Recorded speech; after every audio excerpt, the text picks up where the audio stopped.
Bismillahirrahmanirrahim. Alhamdulillah wassalatu wassalamu ala Rasulillah wa ala alihi wa sahbihi wa barak. Asyhadu an la ilaha illallah wahdahu la syarika lahu wa asyhadu anna Muhammadan abduhu wa rasuluh. Allahumma shalli ala Muhammad wa ala alihi wa sahbihi wa sallam tasliman mazida amma ba'd. Wanibina Rasulullah, kita kembali melanjutkan kitab Zadul Mustaqim dari Imam Musa Al-Hajjawi rahimahullah. Kita telah menyelesaikan nawaqidul wudu, pembatal wudu, dan kita masuk bab wudu, bab mandi.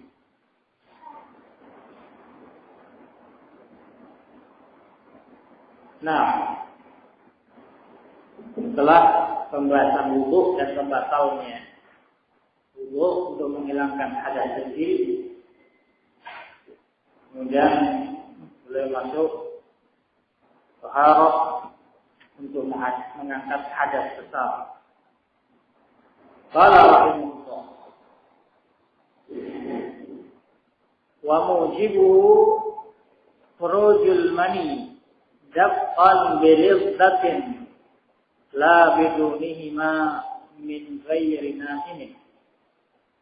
Wa mujibu, dan yang mewajibkannya, yang mewajibkan mandi, yang mewajibkan mandi adalah khurujul mani, keluarnya mani. Nah, ini beliau rahimahullah menyebutkan mandi-mandi yang wajib. Dengan sebab apa seorang wajib untuk menjalankan mandi? Yang pertama, khurujul mani, keluarnya mani. Ini perkara yang mewajibkan mandi. Nah, dalilnya qanifina azakumullah dalam surat Al-Maidah ayat yang ke-6. Wa in kuntum junuban fattahharu. Kalau kalian junub adalah keluarnya mani, fattahharu, hendaknya kalian bersuci. Kemudian beliau memberikan persyaratan. Keluarnya mani itu tidak semata-mata mewajibkan mandi, tapi ada persyaratannya. Tidak semua keluar mani itu wajib untuk mandi. Beliau sebutkan daf'an birizdatin. Yang pertama, memancar. Keluarnya dengan cara memancar. Yang kedua, birizdatin, dia merasakan nikmat tatkala keluarnya. Nah, ini dua perkara yang harus terpenuhi seseorang itu keluar mani dan dia diperintahkan untuk mandi. Baik. Ayat tadi disebutkan wa in kuntum junuban. Yang namanya junub itu keluarnya mani dengan cara memancar. Daf'an birizdatin. Sehingga ikhwan fillah azakumullah, kalau seorang keluar mani tidak memancar dan tidak lezat, tidak terasa nikmat setelah keluarnya, maka dia tidak wajib untuk mandi. Misal keluar mani karena sakit. Jadi kadang keluar mani karena dingin. Dia keluar mani yang tidak memancar. Nah, tidak nikmat dia rasakan. Maka dia tidak wajib untuk mandi. Nah, ikhwani fillah azakumullah. Baik. Sebagian para ulama hanya menyebutkan satu persyaratan, lidah. nikmat tatkala keluarnya. Karena menurut mereka kalau keluar mani itu dengan nikmat, otomatis dia itu memancar. Nah, jadi otomatis memancar. Karena ikhwan yang dinamakan itulah bedanya antara madi dengan mani. Kalau mani itu pasti keluarnya memancar dia. Baik. Kalau madi keluarnya tidak terasa. Nah, ini ikhwan yang dinamakan. Baik. Sehingga kalau seorang itu syahwat, otomatis keluar maninya memancar. Kalau dia tidak syahwat, maka keluar mani tidak akan memancar. Dan itu namanya penyakit. Baik. Kemudian juga ikhwan fillah Allah, Allah sebutkan dalam surah At-Tariq. Dalam surah At-Tariq di ayat yang ke-6. Tatkala Allah menyebutkan tentang penciptaan manusia, kalian beri insan mimma khuliq. Hendaknya manusia melihat dari apa diciptakan. Khuliqa mimma indah. Dia diciptakan dari air yang memancar. Inilah yang menyebabkan wajibnya mandi itu kalau keluarnya memancar. Isa. Baik. Kemudian juga sebutkan lagi bunihima. Tidak wajib mandi kalau tanpa keduanya. Kalau keluarnya tidak memancar, kalau keluarnya tidak terasa nikmat, maka tidak wajib mandi meskipun keluar mani. Nah, meskipun keluar mani. Ini adalah min ghairi naimin. Selain orang yang tidur. Dalam keadaan dia itu tersadar. Kalau dia itu sadar, keluar mani, tapi tidak merasa nikmat, tidak memancar, tidak wajib mandi. Tapi kalau dia dalam keadaan tidur keluarnya, otomatis mandi. Karena namanya orang tidur dia tidak akan merasakan. Keluarnya itu memancar, nikmat atau tidak. Nah, ini tidak terasa dia. Setelah dia melihat air, maka dia mandi. Nah, sebagaimana menyatakan al-ma'u minal ma'. Air itu wajibnya mandi itu karena ada air. Al-ma'u minal ma'. Baik, ini yang dinamakan. Kemudian para ulama menyebutkan ada 3 ciri mani. Yang pertama, keluarnya dengan cara memancar. Keluarnya dengan cara memancar. Keluarnya inda quwwatus syahwah. Tatkala syahwatnya memuncak.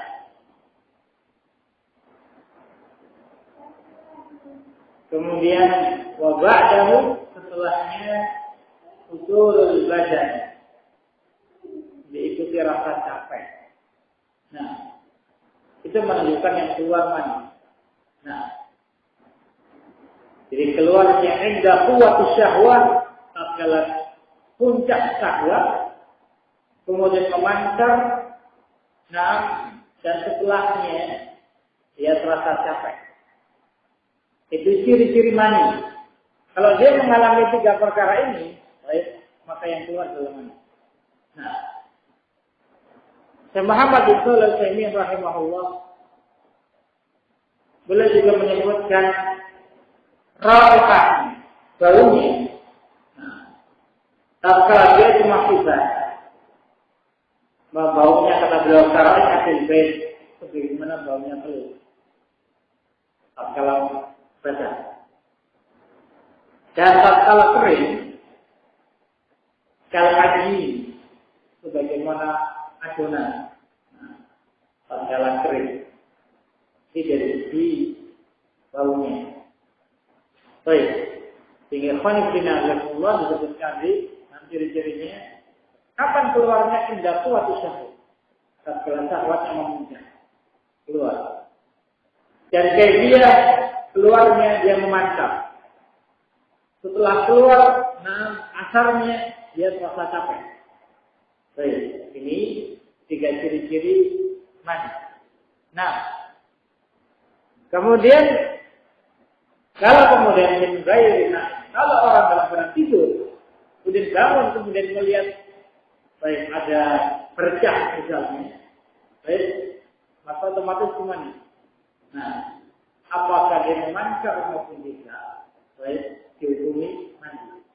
Nah, tapi kalau dalam keadaan sadar dia tidak tidur, terasa dia keluarnya, baik, maka kalau dia memancar, maka dia baik dianggap mandi dan kemudian wajib untuk mandi. Baik. Kemudian disebutkan rahimahullah, wa in taqala wa lam yasbut yastasalah. Kalau kemudian air mani itu mengalir dan belum sempat keluar, mungkin dia merasa mau keluar air maninya, dan belum sempat keluar di ujung kemaluan, belum sempat keluar, baik, kata beliau istasalah, maka dia mandi, mencucinya. Nah, fa'in kharaja ba'dahu lam yu'idhu. Kalau kemudian keluar setelahnya, maka tidak diulangi mandinya. Tidak diulangi. Nah, Alhamdulillah, Syekhul Islam Ibnu Taimiyah rahimahullah, beliau berpendapat intiqalul mani, bahwasanya mengalirnya air mani yang belum sampai keluar terasa mengalirnya, baik, ini tidak mewajibkan mandi.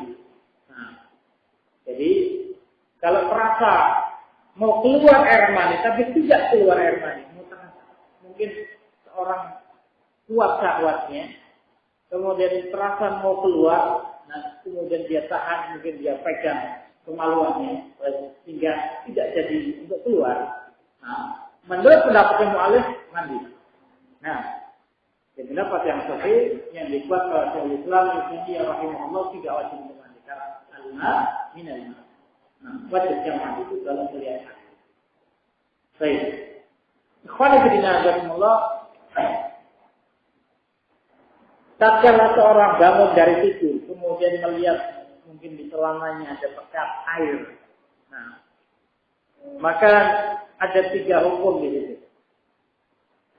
Tatkala seorang bangun dari tidurnya, kemudian dia melihat ada bercak air di celananya, maka ada 3 hukum. Yang pertama, orang itu yakin itu adalah mani. Nah, dia sangat yakin itu adalah mani. Baik. Maka dia wajib untuk mandi. Apakah dia ingat tadi bermimpi maupun tidak ingat. Nah, kalau dia bangun dan dia melihat ada bercak misalnya, dan dia yakin ini adalah mani, maka wajib untuk mandi. Meskipun dia tidak ingat, dia tidak merasa bermimpi apa-apa waktu itu. Tapi setelah dia bangun, dia melihat ada bekas-bekas air mani, yakin dia itu air mani, maka wajib untuk mandi. Nah, yang kedua, seseorang tidak yakin karena itu mani. Nah, bahkan dia yakin sebaliknya itu bukan mani. Nah, dia yakin bercak yang ada di celananya itu bukan mani.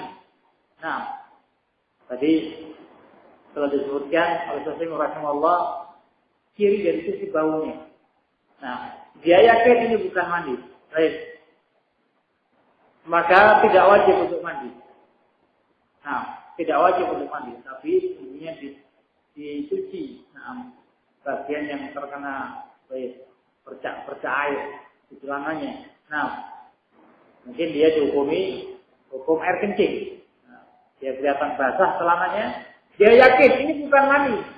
Nah, maka dihukumi kencing, dibersihkan.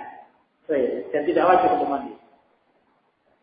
Keadaan yang ketiga, kalau seorang itu ragu-ragu, Nah, ini mani atau bukan? Dalam keadaan ragu-ragu. Baik. Kalau kemudian ada qarinah yang menunjukkan itu mani, baik, maka dia dihukumi mani. Nah, dihukumi mani. Baik. Misalnya Rasulullah dia terasa capek. Nah, setelah bangun dari tidurnya. Baik. Atau kemudian, sebelum dia tidur, dia mungkin berpikir, tentang perkara-perkara yang menimbulkan syahwat dia. Baik. Kalau ada qarinah ke sana, apalagi dia sangat ingat dia tadi itu bermimpi. Baik, maka itu adalah yang keluar. Nah, jadi semua dilihat qarinahnya, penguat-penguatnya. Nah, baik. Kemudian kata beliau rahimahullah, wa in taqala wa lam yahid yastasralah. Kalau air maninya itu mengalir dan belum sempat keluar, maka mandi. Kemudian kalau keluar setelahnya, maka tidak diulangi mandinya. Tidak diulangi mandinya. Mungkin ikhwan ibn Azzaqullah dia sedang mandi, kemudian keluar air maninya. Karena pendapat mu'allif itu karena dia sudah mandi, nggak perlu diulangi mandinya. Karena menurut mu'allif dari gerakan badannya, maka air mani yang sudah keluar, tapi belum sampai keluar di ujung kemaluannya, dengan gerakan-gerakan dia mungkin dia kemudian keluar. Baik, maka sudah tidak dihukumi sebagai mani yang baru. Nah, menurut mu'allif. Tapi ikhwan fillah dan Muhammad bin Shalih Al-Utsaimin rahimahullah, kalau dia keluarnya dengan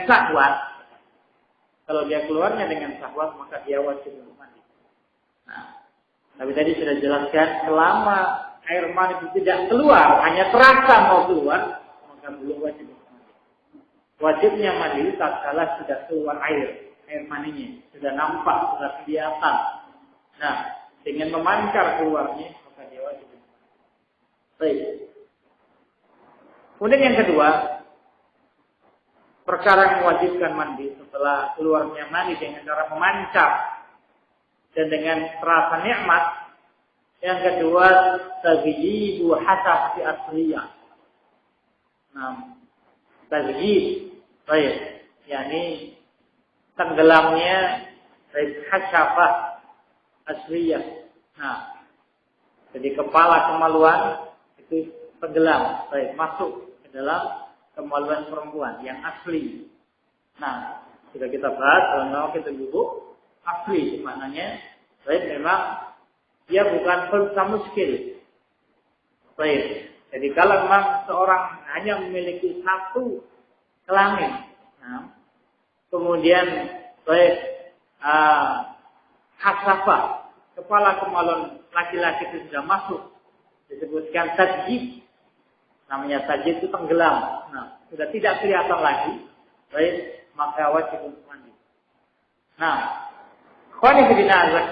Beliau persyaratkan asli. Ini untuk menjaga kalau kemaluan itu tidak asli. Ini sudah kita bahas, kalau seorang memiliki dua kemaluan ganda. Memiliki kemaluan laki-laki, memiliki kemaluan perempuan yang tidak tahu, ini yang asli yang mana ini. Kalau kemudian misalnya dia sudah balik, ternyata dari kemaluan perempuannya itu keluar darah haid, maka dia dihukumi perempuan. Meskipun kalau dia kencing misalnya keluar dari dua-duanya, tapi dia mengeluarkan darah haid, baik, maka dia dihukumi perempuan. Kalau kemudian hasabah, baik, masuk ke dalam kemaluan yang perempuannya, maka dia wajib untuk mandi. Baik, ini ikhwan fillah, dipersyaratkan di sini tazyid, bukannya sekedar menempel atau menyentuh.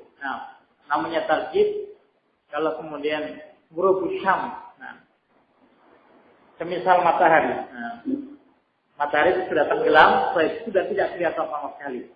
Atau kemudian baik Rasul menyebutkan dalam permasalahan zina, kalau kemudian ujung yang dipakai untuk celak itu sudah masuk ke dalam tempatnya atau timba sudah masuk ke dalam sumurnya, sudah tidak kelihatan, adalah hitan, tidak takul hitan al-hitan.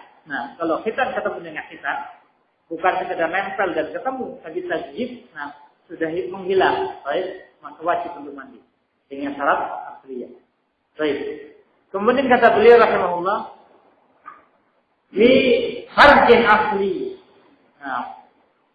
Zakar kemaluan itu asli, masuknya ke dalam farj perempuan yang asli. Sehingga kalau misalnya seseorang memiliki dua kemaluan, yang berfungsi itu kemaluan laki-lakinya. Yang berfungsi kemaluan laki-lakinya. Tapi dia juga memiliki kemaluan perempuan, tapi tidak berfungsi. Kemudian ada seorang laki-laki yang hasafahnya, zakarnya, masuk ke dalam kemaluan perempuannya, maka tidak wajib mandi. Karena itu bukan asli, kecuali kalau dia yanjil, kalau keluar air maninya.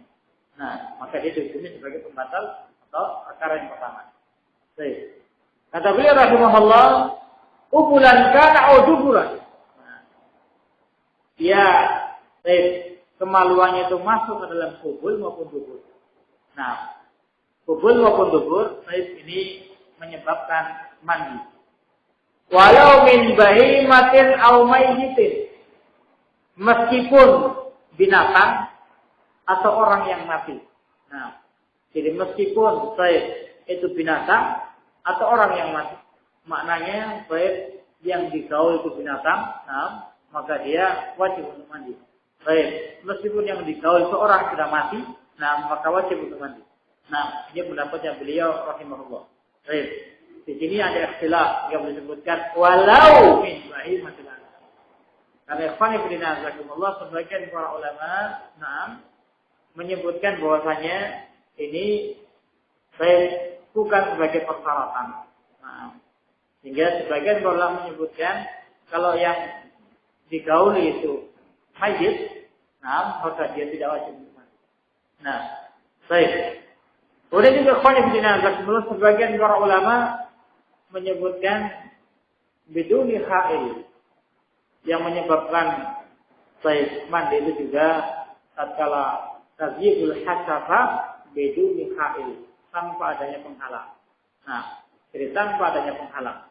Kalau kemudian adanya penghalang, tapi penghalang yang begitu tipisnya, sehingga dia merasa nikmat dengannya, maka tetap wajib untuk mandi. Ini khonibdinazatullah, ini kita bicara kalau tidak keluar mandi. Semata-mata bertemunya dua. Kemudian wa islamu kafir. Ini perkara yang ketiga yang mewajibkan untuk mandi. Islamul kafir. Tatkala orang kafir itu masuk Islam, maka wajib untuk mandi. Baik kafir asli maupun kafir murtad. Kafir asli dia sejak bayi, sejak kecil itu memang sudah kafir. Dilahirkan dari keluarga Yahudi atau Nasrani misalnya. Kemudian dia masuk Islam, maka dia wajib untuk mandi. Atau dia murtad. Dulunya dia Islam. Kemudian dia keluar dari Islam. Iman dengan perbuatan-perbuatan dia yang mengeluarkan dia dari Islam, atau dia dengan sengaja dia berpindah agama. Kemudian dia balik lagi untuk menjadi Muslim, maka dia wajib untuk mandi. Ikhwan fillah jazakumullah,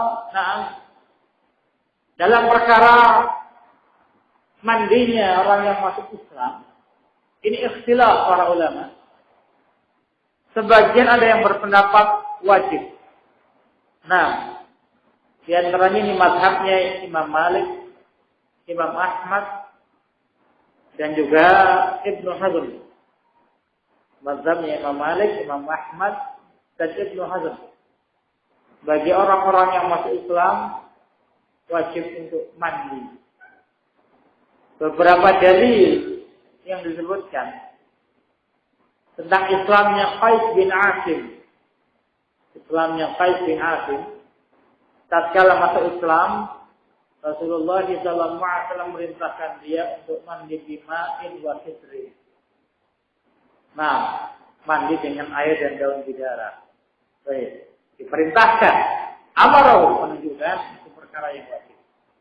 Baik, hadisnya dikeluarkan Tirmidzi dan juga Abu Dawud. Demikian pula qanifidina azakumullah kisahnya Sumamah bin Usal, awanan yang diikat di masjid. Nah, kemudian dia mandi, kemudian bersyahadat. Mandi kemudian bersyahadat. Baik. Ini menunjukkan juga, termasuk perkara yang wajib mereka-mereka yang masuk Islam untuk mandi. Baik. Dan juga ikhwan fillah jazakumullah kisah Islam Usaid bin Hudayr. Nah, dan banyak perkara-perkara yang lainnya, baik, yang menyebutkan tentang diperintahkan mandi bagi orang-orang yang masuk Islam. Nah, perintah untuk mandi bagi orang-orang yang masuk Islam. Baik. Pendapat yang kedua, ini pendapat Imam Syafi'i. Nah, hukumnya sunnah bagi orang kafir untuk mandi kalau dia masuk Islam. Sunnah, tidak wajib hukumnya. Nah, ini pendapatnya Imam Syafi'i. Kecuali kalau sebelum Islam dia pernah junub. Nah, dia pernah junub misalnya, baik, maka dia mandi. Ini pendapatnya beliau rahimahullah. Pendapat yang lainnya tidak wajib. Nah, tidak wajib untuk mandi. Baik, mutlak. Ini pendapatnya Abu Hanifah. Pendapatnya Abu Hanifah tidak wajib untuk mandi. Nah, di antara dalil yang dipakai, baik, disebutkan dalam surat Al-Anfal ayat 38. Allah sebutkan, "Qul lil ladzina kafaru", katakan kepada orang-orang kafir, "Iyantahu", jika mereka berhenti dari perlakuan mereka, dari perbuatan mereka, "yughfar lahum ma qad salaf", akan diampuni apa-apa yang telah lalu. Nah, dianggap sudah tidak ada lagi perkara-perkara yang telah lalu. Dan juga hadis Rasulullah sallallahu alaihi wasallam, al-Islam yahdamu ma qablah. Islam itu menggugurkan apa-apa yang sebelumnya. Islam itu menggugurkan apa-apa yang sebelumnya. Dan juga ikhwan fillah jazakumullah, mereka menyatakan banyak orang yang masuk Islam. Para sahabat yang masuk Islam banyak sekali, tidak dinukilkan. Rasulullah SAW memerintahkan kepada mereka para sahabat, nah, untuk mandi dalam masuk Islam. Nah, ini ikhwan fillah jazakumullah, ini beberapa dalil yang dipakai oleh mereka. Seandainya mandi tatkala masuk Islam itu perkara yang wajib, Rasulullah SAW akan menyatakan wajibnya kepada setiap orang yang masuk Islam. Tapi beliau tidak menyatakan demikian. Ada beberapa kisah yang tadi kita sebutkan, itu diucapkan kepada perorangan, sehingga mereka berpendapat tidak wajib. Itu diucapkan Rasulullah secara khusus, orang-orang khusus, tidak kepada semuanya. Nah, ikhwani fillah jazakumullah, tentunya ucapan Rasulullah kepada seorang sahabat, itu juga berlaku kepada yang lainnya. Hukum asalnya umum. Tatkala beliau sebutkan perintahkan seorang untuk mandi tatkala masuk Islam, tentunya ini juga untuk semuanya. Dan tidak dinukilkannya kabar para sahabat yang masuk Islam, apalagi kemudian tatkala Fathul Makkah misalnya, berbondong-bondong orang-orang kafir masuk Islam, tidak dinukilkan mereka mandi. Tidak dinukilkan, tidak menunjukkan ada wudu, tidak menunjukkan tidak wajibnya mandi. Nah, dengan dalil-dalil yang ada tadi disebutkan, baik mereka-mereka yang masuk Islam diperintahkan oleh Rasulullah sallallahu alaihi wasallam untuk mati. Ini ikhwani fillah rahimakumullah. Baik. Sehingga apa yang beliau sebutkan, jadi apa yang didapatnya muallif rahimahullah, baik itu yang rajih bahwasanya masuk Islamnya orang yang kafir, baik dia murtad maupun asli, wajib mati. Baik, ini ikhwani fillah rahimakumullah. Nah, atau juga ikhwani fillah rahimakumullah, baik mungkin dalam rangka hati-hati. Dari istilah ada yang menyatakan wajib, ada yang menyatakan tidak wajib. Dan Muhammad bin Shalih Al-Utsaimin rahimahullah beliau menyatakan wal ahwat ayat tersebut. Untuk lebih hati-hatinya mandi. Nah, karena ikhwan fillah rahimakumullah, kalau orang itu sudah bersyahadat, maka dia harus menjalankan sholat. Nah, dia harus menjalankan sholat. Baik. Kalau misalnya, seseorang tidak mandi, baik. Kalau yang menyatakan tidak wajib untuk mandi janabah, sholatnya sah. Nah. Tapi kalau menurut pendapatnya yang wajib, sholatnya tidak sah, karena dia belum mandi janabah. Nah, maka ikhwan fillah azakumullah lebih hati-hatinya. Maka seorang untuk mandi, baik, sehingga dia keluar dari khilaf. Nah, seorang keluar dari khilaf, baik, dengan dia menjalankan mandi tatkala masuk Islam. Ini ikhwan fillah azakumullah.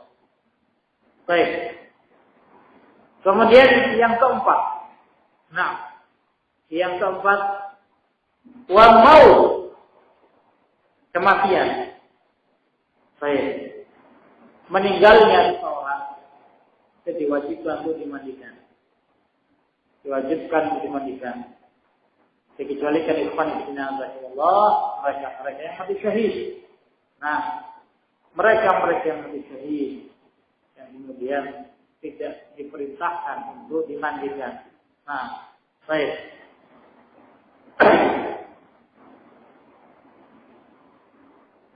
Baik, ini ikhwan fillah rahimallah, ini perkara yang keempat. Sehingga kewajiban kepada siapa? Kewajiban bagi orang yang hidup. Bukan kewajiban bagi orang yang mati. Jadi al-maut, ini termasuk yang mewajibkan mandi, kewajibannya kepada kaum muslimin yang masih hidup untuk memandikan jenazah. Ya, untuk memandikan jenazah. Nah, sehingga ikhwan fillah rahimakumullah, sebagaimana Rasulullah SAW perintahkan iksilu bima'in wa sittin kepada seorang yang terjatuh dari ontanya, Rasul perintahkan iksilu, mandikan dia dengan air dan daun bidara, menunjukkan hukumnya wajib untuk memandikan jenazah. Nah, kecuali mereka yang mati syahid. Baik. Qala rahimahullah wa haid, dan juga haid. Nah, haid ini juga ini perkara yang kelima yang mewajibkan mandi. Baik, perkara yang mewajibkan mandi. Di antara dalilnya dari Fatimah binti Abu Subair yang mengalami istihadah yang diperintahkan oleh Rasulullah sallallahu alaihi wasallam untuk dia meninggalkan sholat sebagaimana kebiasaan dia. Istihadah itu darah yang keluar terus sampai berhenti. Mungkin dia 1 bulan terus mengeluarkan darah, seorang perempuan. Maka Rasulullah SAW perintahkan kepada Fatimah untuk meninggalkan sholat, untuk meninggalkan sholat di hari-hari kebiasaan dia. Kalau misalnya kebiasaan dia di awal bulan, setiap tanggal 1 sampai tanggal 7 misalnya, dia biasa haid, maka tanggal 1 sampai tanggal 7 dia tidak boleh sholat. Nah, dia dianggap haid. Setelah selesai tanggal 7-nya ini, kemudian dia diperintahkan mandi, dan setelahnya sampai akhir, sampai terus, dia diperintahkan menjalankan ibadah, meskipun keluar darahnya dari kemaluannya. Itu disebut dari istihadah. Yang Rasulullah SAW, beliau perintahkan Fatimah binti Khubayb untuk mandi. Nah, ini hadisnya dikeluarkan oleh Bukhari wa Muslim. Baik. Kemudian wanifah. Yang keenam, nifah. Ini yang mewajibkan mandi. Haid, wanifah. Nah, Alhamdulillah, nifas itu darah yang keluar tatkala melahirkan atau setelah melahirkan, atau sebelum melahirkan, 2 atau 3 hari sebelum melahirkan. Jadi darah yang keluar sebelum melahirkan 2 atau 3 hari, tatkala melahirkan atau setelah melahirkan. Dan Muhammad bin Shalih Al-Utsaimin rahimahullah beliau menyebutkan dipersoalkan kalau itu rasa sakit menjelang kelahiran. Rasa sakit menjelang kelahiran. Jadi yang dianggap darah nifas itu, baik, tatkala seorang perempuan sudah terasa sakit mau melahirkan, kemudian keluar darahnya, maka dia dihukumi nifas. Jadi begitu kesakitan, dan dia mengeluarkan darah, maka dia dihukumi nifas. Tidak wajib lagi sholat. Baik. Yang kedua, tatkala keluar bayinya, kemudian dia mengeluarkan darah, nifas. Setelah keluar bayinya, beberapa hari ke depan, baik, maka dia juga nifas.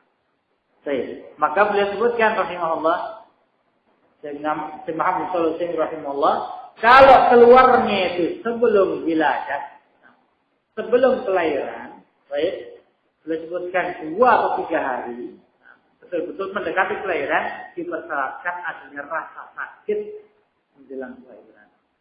Kalau boleh tidak ada rasa sakit sama sekali, tidak merasa sama sekali, dan keluar darah, maka tidak dianggap dengan nifas. Dia masih wajib untuk sholat. Apalagi di awal kehamilan, di tengah-tengah kehamilan, misalnya keluar darah, maka dianggap darah bukan darah nifas, dianggap darah istihadah. Dianggap darah istihadah. Karena perempuan yang hamil itu tidak nifas, tidak haid. Jadi perempuan yang hamil itu tidak haid. Baik, ini ikhwan fillah rahimakumullah. Sehingga dia wajib untuk sholat, dia wajib untuk puasa, dan wajib untuk menjalankan ibadah-ibadah yang lainnya. Tapi kalau misalnya, baik, seorang perempuan sudah sangat-sangat sakit menjelang kelahiran, sudah merasa dia baik begitu kesakitannya mau melahirkan, dan sudah mengeluarkan mungkin bercak-bercak darah, dan datang waktu sholat, baik, maka dia sudah tidak lagi wajib untuk menjalankan sholat. Setelah sudah keluar darahnya dan sudah merasa kesakitan. Ini ikhwan fillah rahimakumullah. Tapi kalau keluar darah dan tidak merasa sakit, tidak ada tanda rasa sakit, baik, maka dia tetap wajib untuk sholat. Ini ikhwan fillah rahimakumullah. Kalau kemudian seorang perempuan merasa sakit, dan datang waktu sholat tapi tidak mengeluarkan darah, dia sudah sakit, dia merasa sudah pengalaman ini waktu untuk melahirkan, tapi tidak ada tanda-tanda keluarnya darah. Datang waktu sholat dan dia masih terasa kesakitan, maka dia tetap wajib menjalankan sholat. Karena yang menghalangi sholat itu kalau dia keluar darah nifas. Selama tidak keluar darah nifas, maka dia tetap wajib untuk sholat. Baik, ini ikhwan fillah rahimakumullah, ini perkara yang ke-6.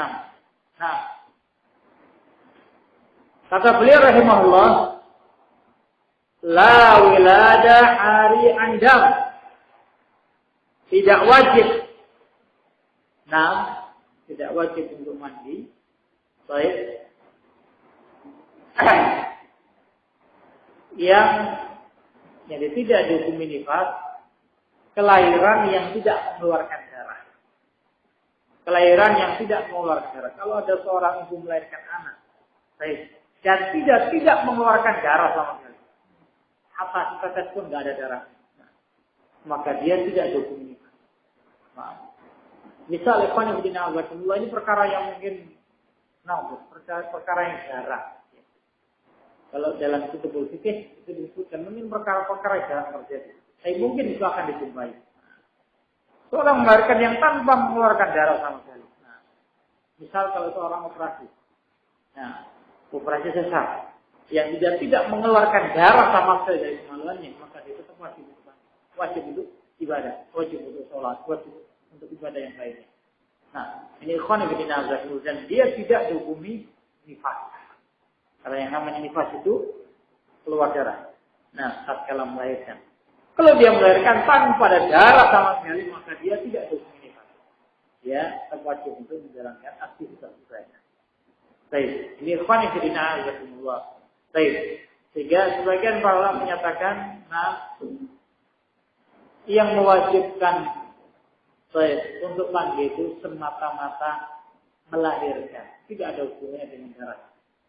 Kalau orang itu melahirkan meskipun tanpa mengeluarkan darah, tetap dia wajib untuk mandi.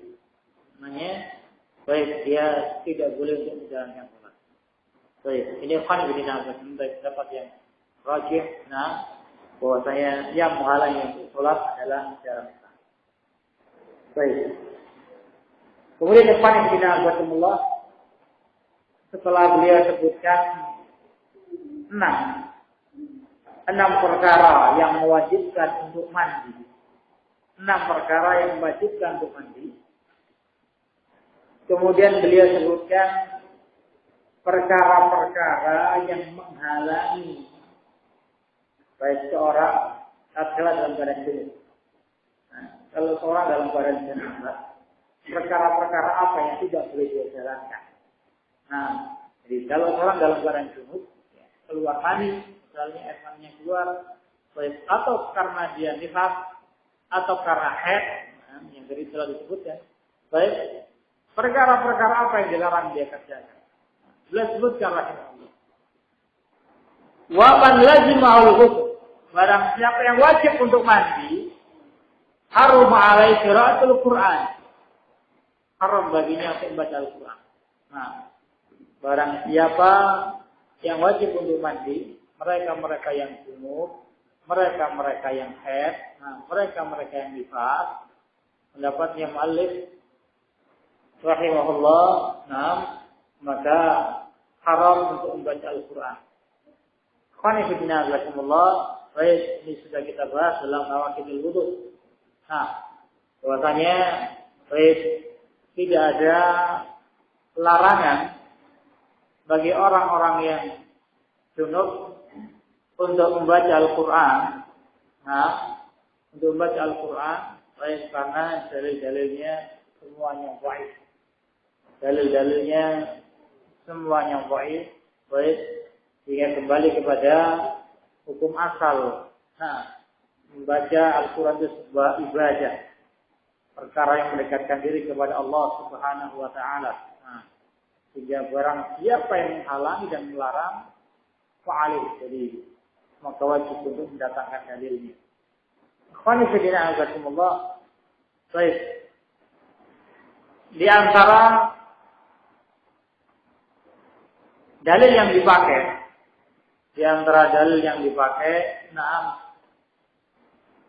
untuk menyatakan orang-orang yang junub dilarang untuk membaca Al-Quran Al-Karim. Di antaranya hadis Ali bin Abi Thalib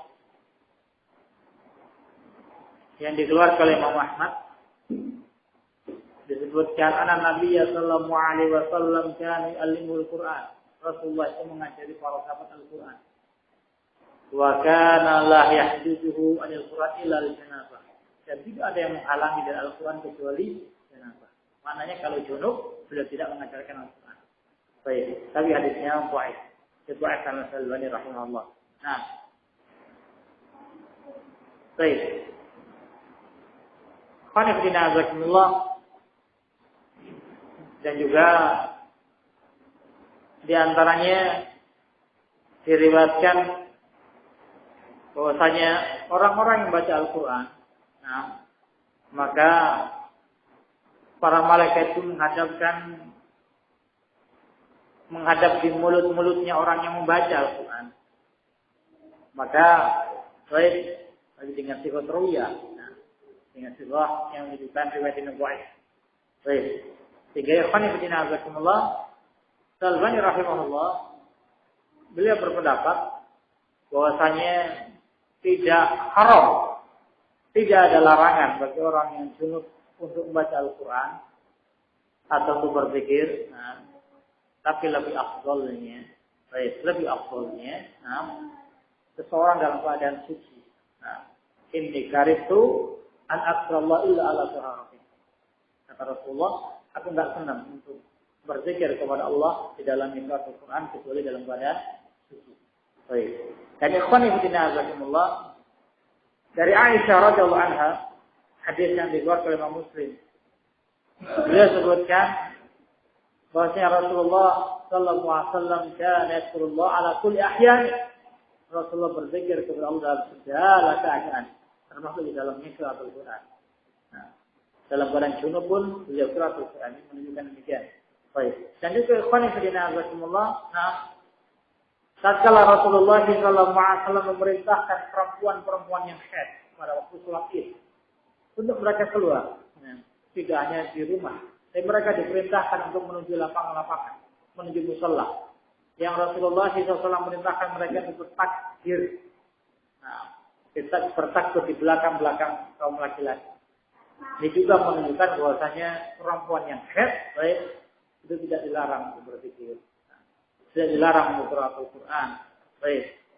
Dan juga perintah Rasulullah kepada Aisyah tatkala haji dan beliau kebetulan haid. Rasul menyatakan if'ali ma yaf'alul hajj. Kerjakan apa yang dijalankan oleh jemaah.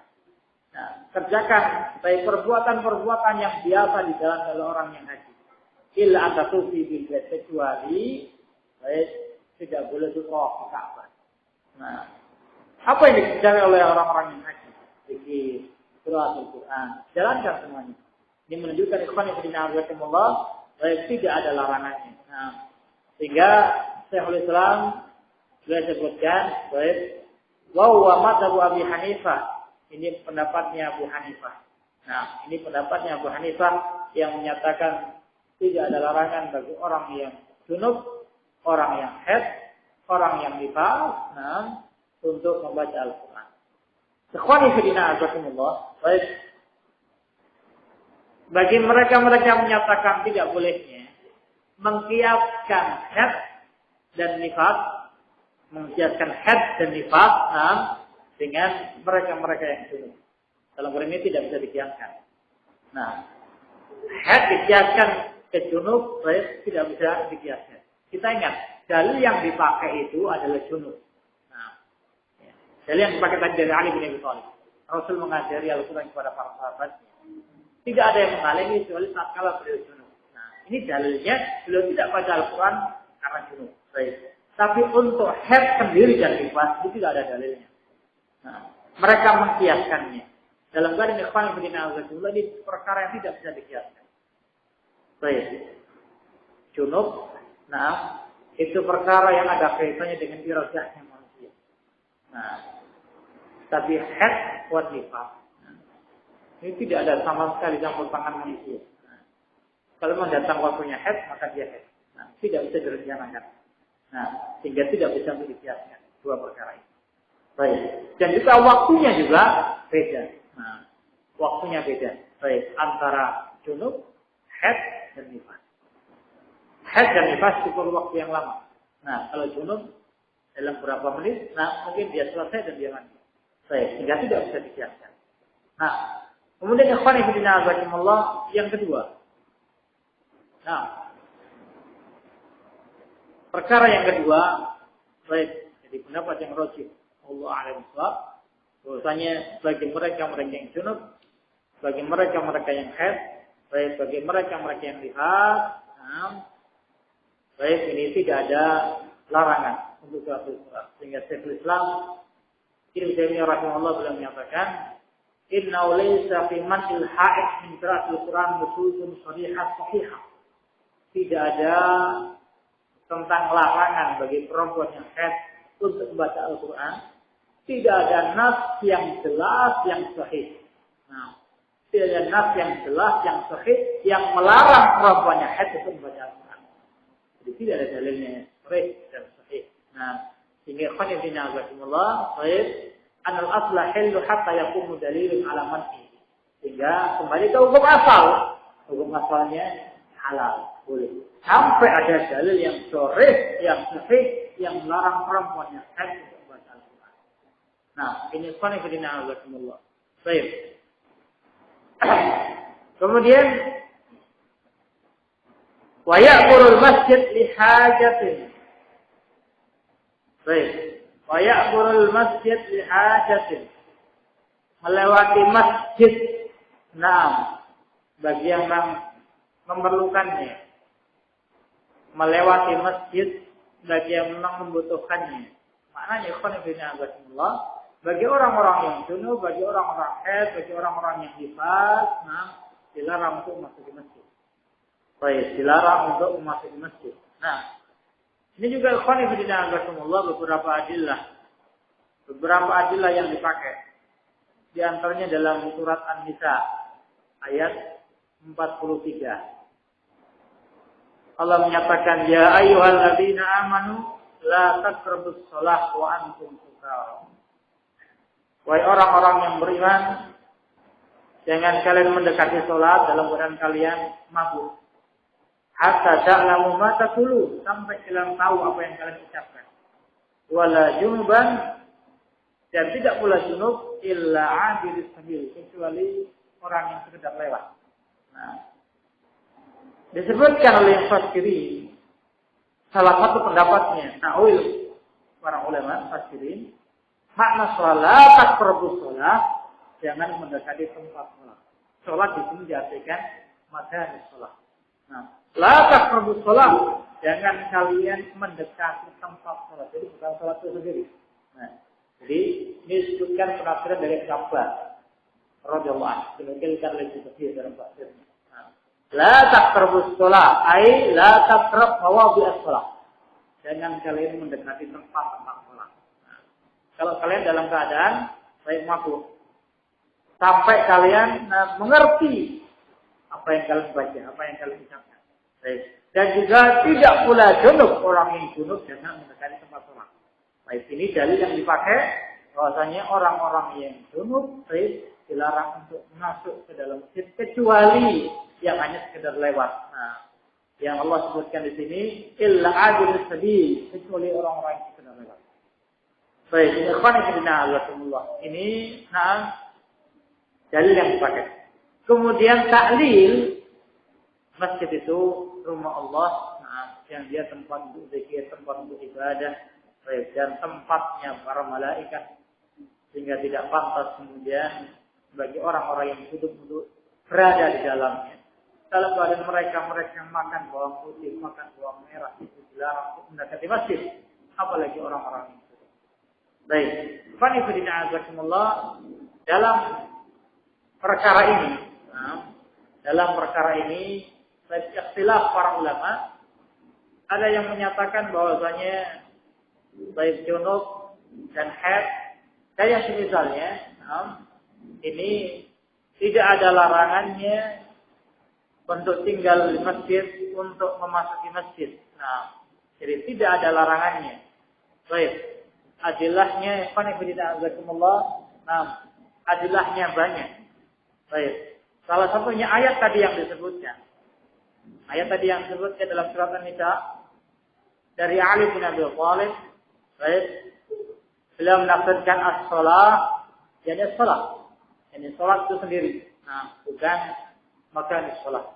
Ini bukan makan salat. La taqrabus salat. Jangan kalian untuk salat tatkala kalian mabuk. Ini ayat ini turun tatkala sebelum diharamkannya khamar. Nah, jadi masih diperbolehkan khamar, tapi tatkala para sahabat setelah minum khamar, kemudian ada yang jadi imam dan membaca suratul kafirun. Nah, yang tidak selesai suratnya. Nah, karena mabuknya. Baik, kemudian Allah turunkan ayatnya. La taqrabus shalah wa antum sukara. Nah, ini ikhwan fillah azakumullah. Baik. Dan juga ikhwan fillah azakumullah, dalil-dalil yang lain yang disebutkan, yang terakhir dari Aisyah yang Rasul menyebutkan inni la uhil masjid li haid wala junub. Aku tidak halalkan masjid bagi orang yang haid dan bagi orang yang junub. Nah, ini hadis yang baik. Hadis yang baik. Sehingga ikhwan fillah azakumullah, tidak ada hadis yang sahih. Nah, tidak ada hadis yang sahih yang melarang bagi perempuan yang haid, perempuan yang junub, dan laki-laki yang junub untuk larangan memasuki masjid. Kita ingat ikhwan fillah azakumullah, perempuan yang biasa tinggal di masjid, yang biasa menyapu masjid. Nah, ini tinggal di dalam masjid. Terus tidak berpesan, kalau kamu haid, kamu tidak boleh tinggal di masjid. Nah, tidak disebutkan demikian dari Rasulullah Sallallahu Alaihi Wasallam. Dan juga para sahabat ashabus suffah, yang mereka tidak tinggal di dalam masjid. yang mereka tidak memiliki sanak keluarga. Di situ Rasul tidak memerintahkan kalau kalian junub, kalian tidak boleh tinggal di masjid. Nah, ini menunjukkan ikhwan fillah azakumullah tidak ada larangannya. Nah, tidak ada larangannya baik bagi orang-orang yang junub, bagi perempuan-perempuan yang haid, baik untuk tinggal di dalam masjid. Ini bara'atul asliyah. Nah, hukum asalnya. Bagi mereka-mereka yang melarang, baik, maka fa'alil dalil. Hendaknya dia membawakan dalilnya. Dan dalil-dalilnya dhaifah. Semuanya dhaif. Nah, dan juga ikhwan fillah azakumullah, di antaranya yang dipakai dalil, tatkala Rasulullah SAW perintahkan perempuan-perempuan yang haid untuk keluar menuju lapangan-lapangan sholat Id. Nah, tetapi Rasul sebutkan wayak tajil haid. Nah, perempuan-perempuan yang haid itu harus baik berpisah dari musalla, nah, meninggalkan musalla, menjauhi musalla. Dalam keadaan ikhwan fillah azakumullah, baik sebagian ulama menyebutkan makna musalla itu adalah salat itu sendiri, bukan tempat untuk salat. Nah, karena kalau salatnya Rasul di lapangan, maka semua orang kan berada di lapangan. Bagaimana mungkin perempuan yang haid dia mau tinggal di mana? Dia mau berdiri di mana? Nah, itu semuanya lapangan. Yang lapangan itu disebut musalla. Nah, kalau misalnya seorang perempuan yang haid kemudian di pinggir lapangan, itu tetap dia berada di dalam musalla. Nah, karena semuanya adalah musalla. Baik. Maka sebagian ulama menyebutkan makna musalla itu adalah as-shalah. Nah, perempuan yang haid tidak menjalankan salat. Dia tetap di lapangan, tapi dia tidak menjalankan salat.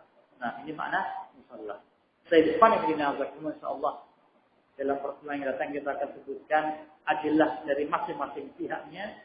Kemudian bagaimana menjawab satu dengan yang lain insyaallah dalam pertemuan yang datang. Wassallallahu ala Muhammadin wa ala alihi wa sahbihi.